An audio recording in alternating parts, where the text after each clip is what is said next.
remember the worst encounter I had with the TSA was out in Burbank, California. Tiny little airport, and I was flying out and I was coming to New York, right? And so I'm in Burbank Airport and I go through security, and then for some reason I was beeping. I don't know why. I walk to the metal detector and I'll beep. Go out, beep, go out, beep, go out. And every time I have to take something off, I gotta beep. And the agent, he's just losing it. The whole time he's like, take that off, take it off. And I'm going like, beep, beep, beep, beep. He's like, take that off, take it off. And I come back, he's like, take that off. He's getting more and more angry. I'm basically naked right now and he's losing it. Like I felt like an underperforming stripper. It was horrible. He's just like, And finally he's like, you know what, just get out here. So I walk to the side, he's like, go ahead and put your hands up. I put my arms up. And he whipped out a little personal metal detector. Yeah, it looks like a midget sword, right? But they call it the wand. That's what they call it, the wand. And so he whips that out, yeah, because that $100,000 machine, that's play. Shit just got real. And so he looks at me and says, go ahead and stick your hands up, sir, and just keep them right there. So I put my arms up, and he scans me. He's like,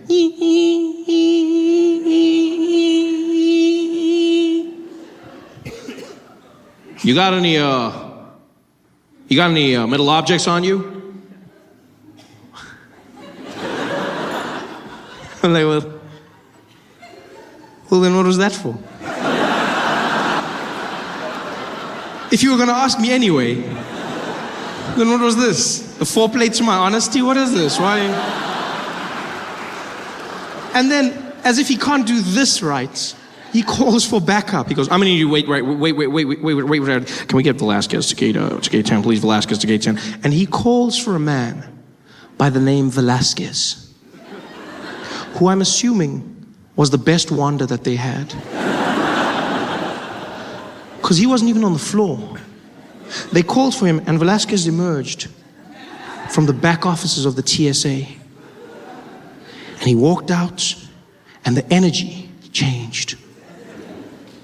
People bowed their heads as he walked past. Everyone gave him a little nod. You could see he was special, and he didn't look like it. He didn't look like much. You know, Velasquez was a little Mexican man, very long mustache, big chest, and he was very short, really, really short guy. But he didn't feel short.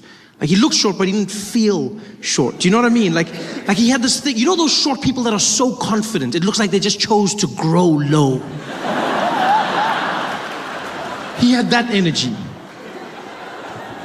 And so Velasquez walks down towards where I'm standing with my agent. My guy tries to apologize, says, I don't know what's going on. I silenced him with one move of his hand. He's like, no, I go. And he stepped up, he looked me in the eye, and he's like, sir, you got to stand for side and not give for that, okay? Don't touch nothing on the movie, okay? None of that. And I didn't know what he was saying. But I knew what he meant. And so I stood there, I raised my arms, and as I did, he whipped out his wand. And he started using it all over me, and as soon as he did, I knew why he was who he was. It was the most magical thing I've ever come across in my life. The way he wielded that wand was unlike anything I've ever experienced. I felt like I was being blessed. I just stood there with my head down as he went all over me, just blessing me with his power. It was something special. It was like a force and energy. It's all, like on the outside, you still heard that beeping. It was like, ee, but in my head, I heard a lightsaber. That's what I heard. I heard like, it was like,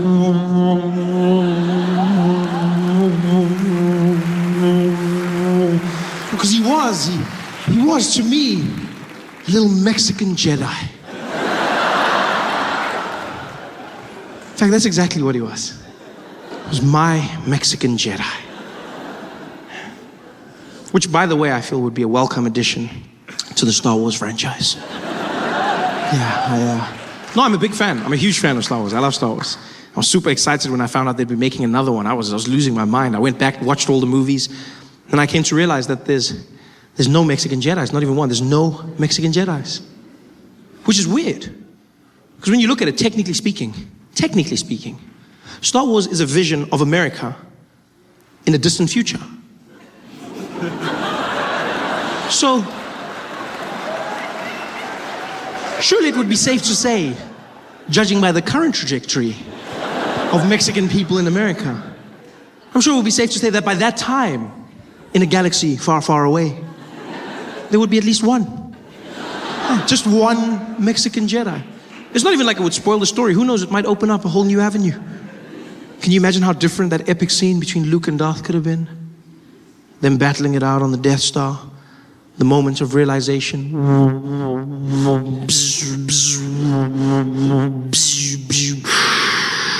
Luke. What do you want, you evil man? Luke. What do you want from me? No. Luke, man. Luke.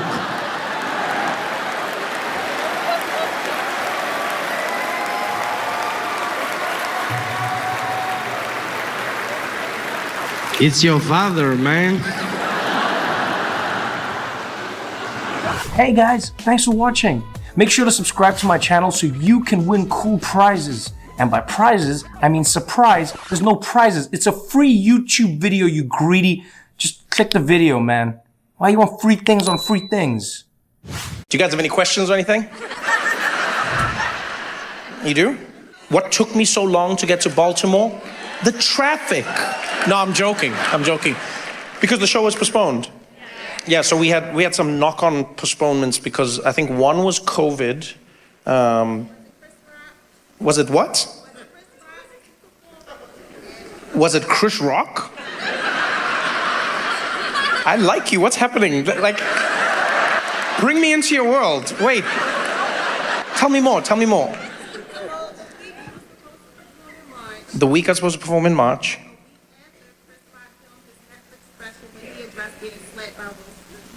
A week later, Chris Rock filmed his special where he addressed getting slapped. Did Chris Rock knock me off? No. I love that you were watching all of this and you were like, ooh. This is amazing. You thought Chris Rock knocked me out of Baltimore and then I couldn't perform because of him. That's amazing. No, Chris, first of all, Chris would never do that to me. Like, as comedians, especially comedians who are friends, we do a good job of knowing where everyone's performing. But I really love this idea. You thought I had beef. I was sitting there. You were watching Chris Rock's thing, waiting for me to come out and slap him. Keep my week out your month.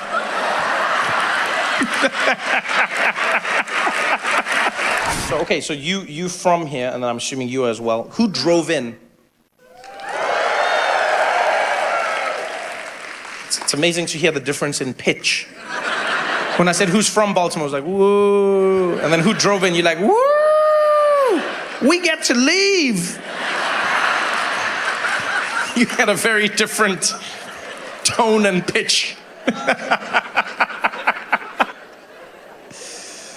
No, I've had a good time. I've had a good time, you know. The aquarium was fun, you know. Yeah. The aquarium's beautiful. Took like a walk. There's a lot of history out here as well. Like everywhere you go, you're like, damn, that happened here? That person's from here? This thing, you're like, wow. It's pretty impressive, you know? A lot of it historical, but still, you know? No, it is pretty impressive. First black governor? Congratulations. Wait, are you the first black governor or you? No, I don't know. You could have just been telling me that, like, I'm first black governor. I don't know. I don't know.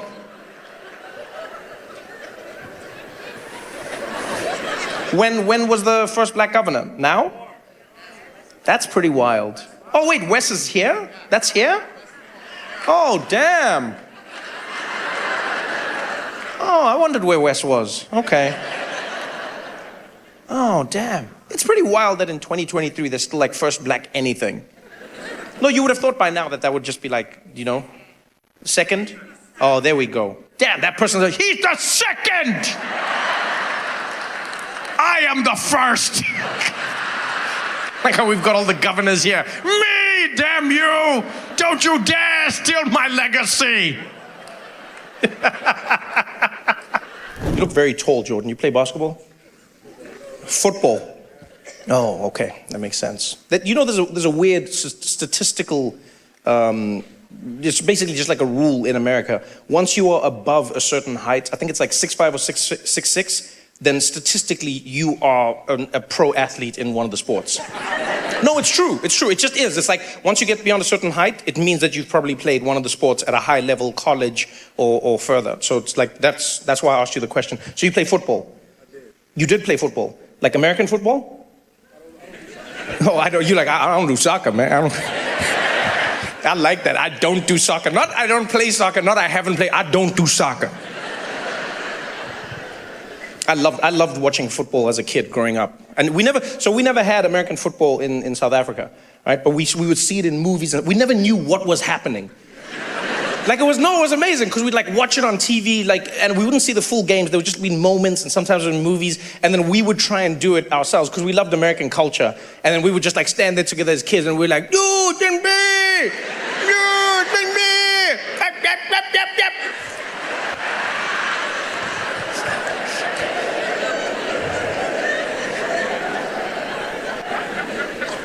I love that. I love that you played football and you're like I don't do soccer. So what position did you play in football? Say again? DB. Cornerback. What does the DB have to do with cornerback? How does that work? No, I'm ignorant. Help me out. What is DB? Defensive back. Okay, so, and this is a stupid question, I know. So you're playing on defense. Okay, so wait, help me, because I'm familiar with all the people, I just don't know like the actual like designate. So were you the guy who's like doing this while the other guy's trying to catch the ball? Yes? That, I love your position. You're like a professional hater, that's what you are. I always think everyone in life has that person where you're like trying to do something in your life, you're like, I can do it, and someone else is like, no, you're not gonna make it, no.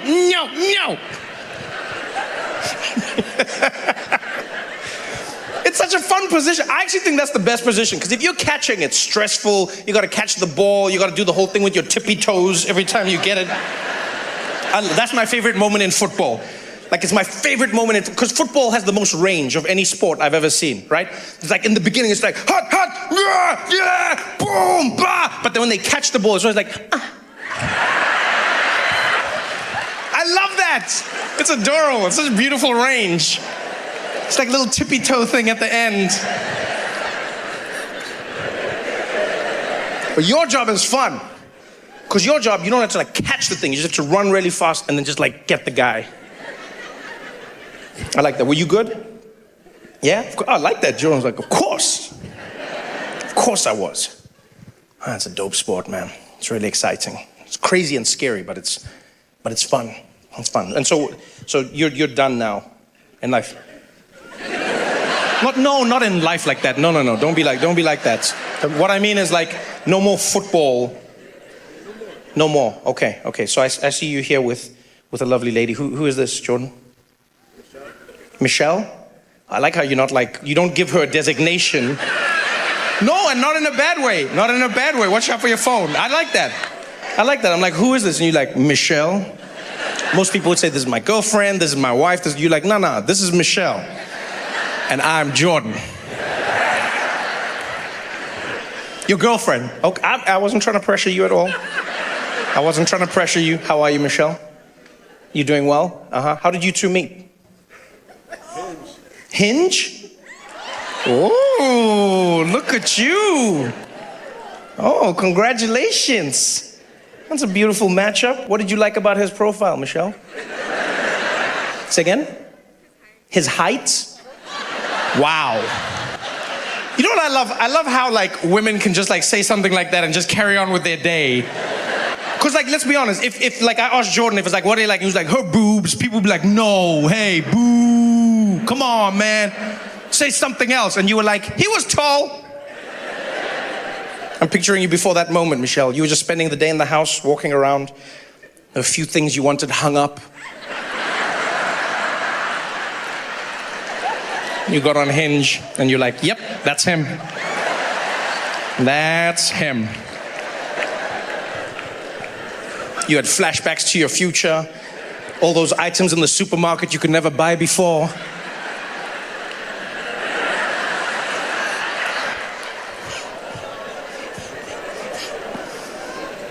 That's adorable. So what was it for you, Jordan? What did you like? Say again? Personality. Look at this guy. Huh? Huh? Look at that.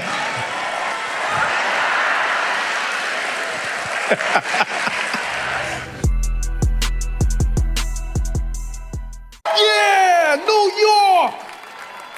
I'm walking over here.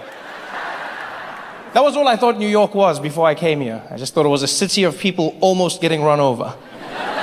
Just everyone walking into the street, a taxi rolling up, slamming the hood. I'm walking over here. What's wrong with you? You want some coffee? I didn't even know what that meant. All I knew was one day I was going to go to New York City. And I too was going to almost get run over by a car. I had a dream and I set out. And you know what? It's a lot harder than it seems.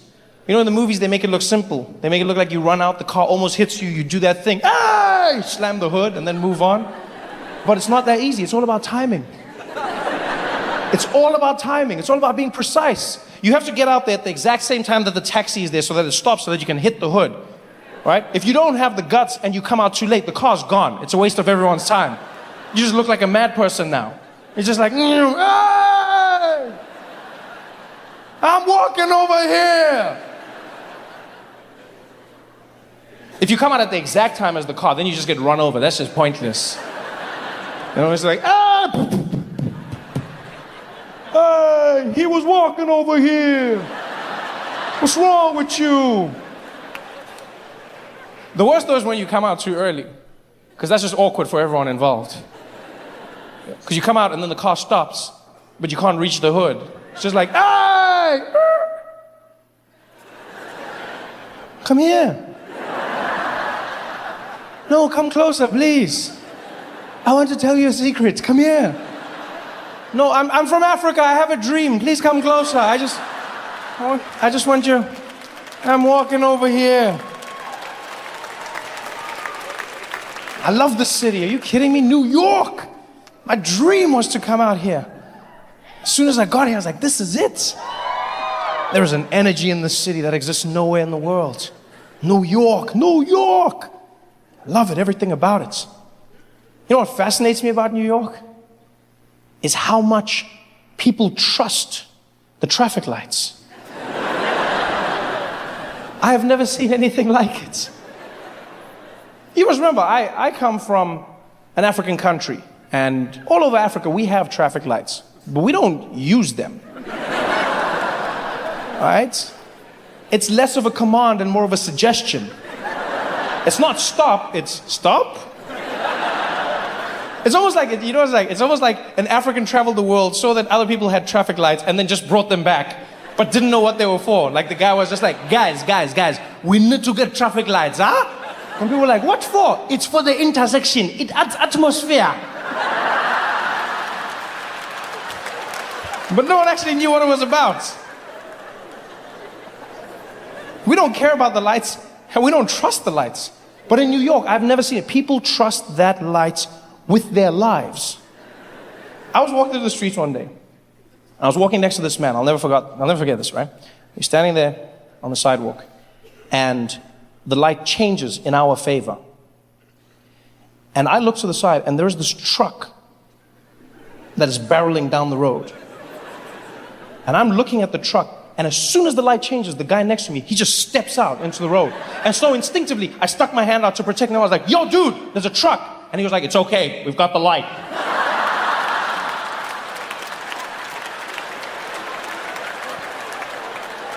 I said, yeah, and he has a truck. In a game of rock, paper, scissors, you lose. But he was so confident. He was like, it's okay, we got the light. Come on, let's go. And he walked out there. He didn't just walk out. He stared that truck driver down as he was crossing, just looking at him like, I've got the light. I've got the light. You know I've got the light. You know I've got that light. I was running behind him, all apologetic. I'm sorry, I'm sorry. I would have stopped. I've never done this before. I'm so sorry.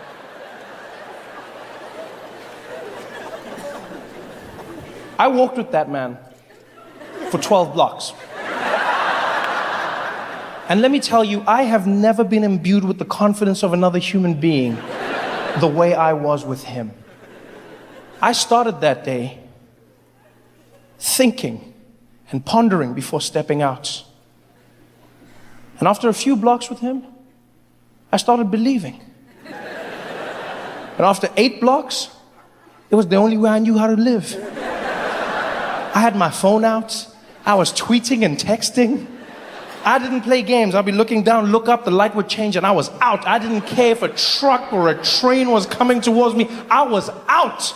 Because I've come to realize in America, if you've got the white man on your side, you can do whatever you like.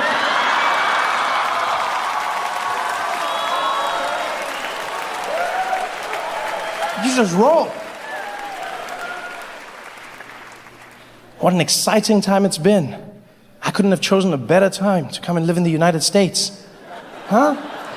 What an exciting time. I'm surprised that with everything that's happened, it hasn't all burned down. I've been coming to the United States on and off, visiting for almost 10 years. And what was great about visiting on and off was I got to experience America in snapshots. You know, I would feel what the people were feeling. I would get an idea of what the populace was going through. And I'll never forget how every time I came to America, one of the biggest things I noticed was how Black Americans were having a tough time. I remember the first time I came out, I was staying on the West Coast, and I met a young African-American man in Compton. And we were hanging out at a comedy club, and this guy, he looked over at me and he's like, "Hey, yo, Trevor." He's like, you the dude from Africa, man?" I said, yeah, I'm one of them, yeah. He's like, "Yo, man, I can't front, B. It's an honor to meet you, man. It's an honor to meet you, man. Yo, man, I always wanted to meet a dude from Africa. You an OG, man. You an OG." I was like, thank you. He's like, "Yeah, man, you know how hard it is out here for a black man? Dude, I can't front, man. You can't get no jobs, man. The cops be on your ass all the time, man. Yo, I'm finna go to Africa myself, man. Yo, I'm gonna go to Africa with you, man. I'm going with you, B." And I was like, "Yeah, if you buy the ticket, we can roll. I mean, let's go." And I connected with him today. I felt something. Fast forward a few years later. I remember I met a beautiful black woman down south. I was doing shows in Birmingham, Alabama. And this woman came up to me after the show, and she connected with me instantly. She was like, "Trevor, baby, can I just tell you right now, I ain't never met a stranger I felt so connected to. When you talk about Africa, when you say those things, I'm like, oh man, oh Lord, I wish I could go with you. Tell me all about the motherland, baby. I want to go to a place I can call my own. I want to go to a place where people don't look at me like I don't belong. Tell me all about Africa, baby. Tell me all about it." And I could feel what she was saying. And I knew that people weren't having a good time. And then you fast forward to 2016. And I'll never forget that moment when Donald Trump closed the lead, had a 1 in 2 chance of being president of the United States. And for the first time in my life, I had white Americans coming up to me going, "So Trevor, tell me about Africa. What's going on out there?" It's sounds like a plan, am I right? What is it, motherland? Motherland? Yeah. I should come with you. Ali Boombaye, count me in, buddy. The stories from a different angle, I get to enjoy it all. I'm so happy to be back. But everything has flipped on its head. 2 years. You know, guys, going away for 2 years is not a long time.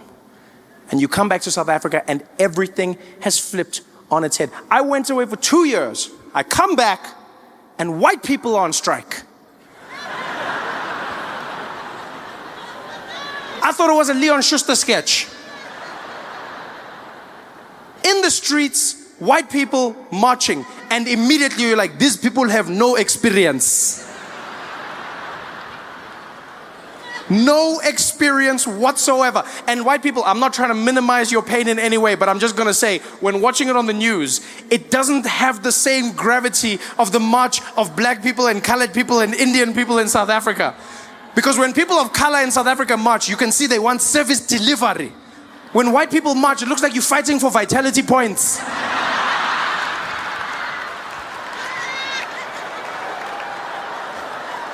It's just not the same.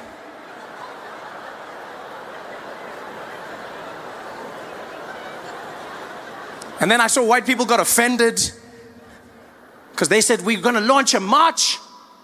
Zuma must go. Zuma must fall. We want him gone. And then black people didn't join. And white people like, why don't they join? Why won't they join us? Yo, why won't they join? Because it's racism. Huh? We marching for this country and they don't want to march with us because it's racism. That's why they don't want to join us. No, guys. Black people are not joining your march. It's not because of racism. It's because of rhythm.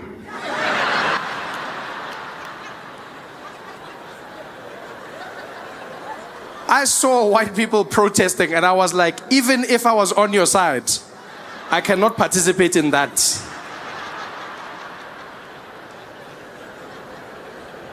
The best white marches South Africa had were 3 old white ladies who had the worst struggle song I've ever heard in my life. Sounded like a lullaby converted into a struggle anthem. Zuma must go. Zuma must go. Zuma must go. Zuma must go. Zuma must go. Zuma must go. Yo, I can't march to that, guys. I don't even know where to begin. You realize a march is all about rhythm, right? 10% of every march is the issue, 90% is the beats. When black people march, you need to encourage others to join. Along the way, you need to pick up stragglers. Just some people who get into the rhythm as you move past. Some guys are just there as you walk past. Host, give up, host, give up, host, ga da da da, host, give up, host, go ba ba ba, host, ga da da, host, yeah ba ba ba, host, ga ba ba, host. Ah, people are joining. People are joining. It's got power. You realize black people are marching from Soweto to Pretoria. You need a march that will move you. Every stride has purpose in it. Host, host, host,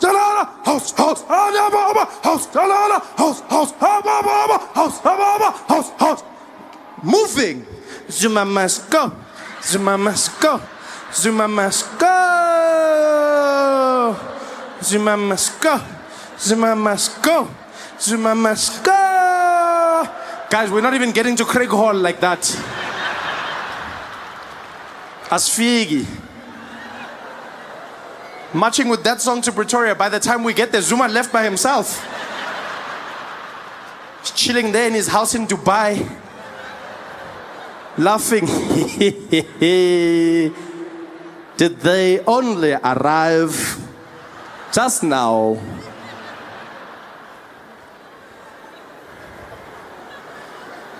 I was watching white people going, but why? Why are you marching? What are you guys doing?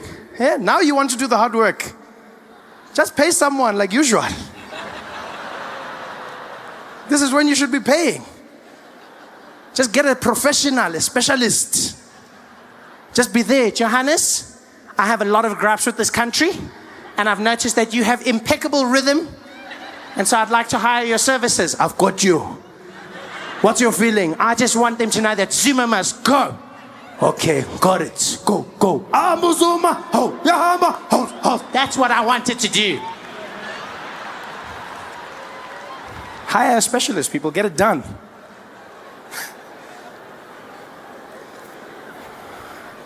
This song will get you nowhere. It's a frustrating time, though, man. The Guptas came and shook South Africa up, turned things upside down, made us question who we are as a people. I've been away for 2 years. I came back, and I'll tell you now, the racial tension is palpable. You can feel it. You can feel it. All of a sudden, everyone looking at each other in a different light. You're like, damn, McKinsey did a good job. Because don't get me wrong, South Africa wasn't perfect, but it wasn't like this. You know, 2010 had us in a different feeling. We had a rhythm. We had a plan. And then all of a sudden, it fell apart. Now we're looking at each other with shifty eyes. Separated. The Guptas did a good job. People are angry, and I understand why, you know. But sometimes I think people's anger gets out of hand, you know. Like I saw people fighting because the Guptas had a wedding at Sun City. And at that wedding, they only hired white people to serve them. And people were like, they're racist, they're racist. Okay, maybe they're racist. Or maybe the Guptas are doing what every black person dreams of doing when they get enough money.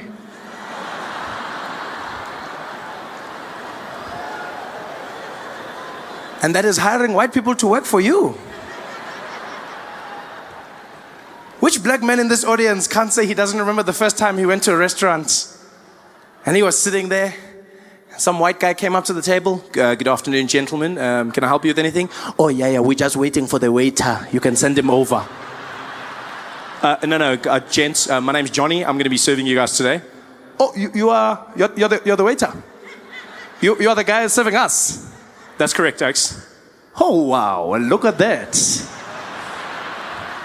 Well, in that case, Johnny, let's start with the specials menu, please. Just rattle it off.